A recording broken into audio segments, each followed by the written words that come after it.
민주당 이재명 대표에게는 사법 리스크에 대한 부담 이외에도 내부, 그러니까 민주당 내부의 통합이라는 과제가 남아있죠. 최근에 비명계 인사들의 개헌 압박이 이어졌었죠. 이런 가운데 지난주에는요, 이재명 대표를 만난 임종석 전 실장도 이재명 대표를 넘어서려고 노력하는 분들을 지지하겠다라는 말을 하기도 했습니다. 물론 이 내용의 해석이 좀 분분하기도 했지만 말입니다. 그리고 조기 대선을 염두한 이재명 대표 견제가 본격적으로 이제 시작되는 분위기입니다. 이번에는 비명계와 조국혁신당에서요, 경선 룰을 들고 나왔습니다. 일반 국민 여론조사 100%로 대선 주자를 뽑자라는 이야기를 한 겁니다.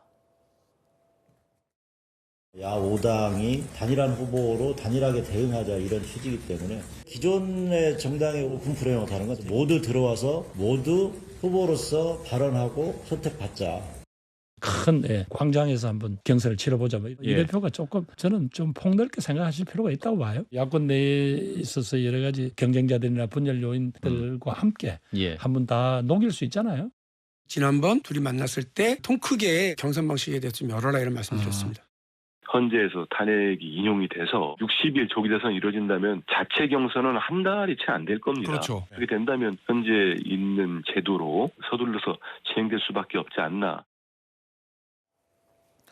원래 민주당의 대선 주자 경선 룰은 권리당원 50% 그리고 일반 국민 여론조사 50%, 50대 50으로 결정을 해왔었는데 갑자기 100% 국민 여론만 갖고 대선 주자를 뽑자라는 제안을 한 거예요.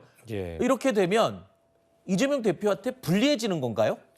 좀 크게 불리할 것 같지는 않은데요. 지금 이재명 대표에 대한 여론조사, 각종 여론조사 지표들이 당원 대상으로 한 게 아니라 일반 국민들을 대상으로 한 지표들이 나오고 있는 것이기 때문에 당원 몇 프로를 하느냐에 따라서 크게 달라질 것 같지는 않습니다. 그리고 예전에 이 원래 대선이나 이런 전당대회를 두고 항상 뭔가 당원 몇 프로를 할 것인가, 대의원은 늘 것인가 말 것인가 이런 걸로 항상 그 논란이 됐던 이유는 당원의 수가 지금만큼 많지 않았기 때문이죠. 그렇기 때문에 일반 국민 여론조사와 당원 여론조사 이 차이, 이 비중이 상당히 큰 역할을 했는데 지금의 당원의 수는 국민의힘도 많이 늘어났고 민주당도 거의 100만을 넘는 당원, 아마도 이번에도 100만 넘는 당원들이 그 당비 납부를 하고 있기 때문에 참여를 할 것 같은데요. 그렇게 되면 사실 일반 국민 여론조사를 하더라도 큰 차이가 없을 겁니다. 그렇기 때문에 저는 아마도 조국혁신당 같은 경우에는 뭔가 같이 경선에 참여해서 뭔가 야당 그 단일 후보를 내는 그런 과정을 좀 제안하고 싶었던 것 같은데 저는 이재명 대표가 만약에 대선 경선에 참여하게 된다면 어떤 방식이든 좋다라고 하고 넓게 다 열어놓고 받아들이는 게